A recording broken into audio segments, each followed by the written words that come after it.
seems I've been falling for more scammy stuff.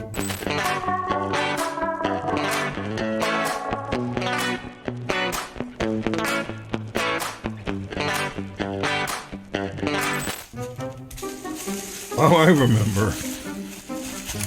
It was one of the... It looked really cool, but this... I was gonna say looks 3D printed. I think it's actually 3D printed. Didn't look like that in the pictures, but I believe this is a digital hourglass. How's it work? Oh, there's buttons here. Okay. 0, 1. Okay. Yeah, there it goes. The display's nice. It's fun.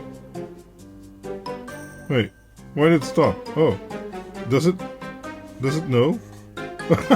Okay. Cool. Okay, that's cool.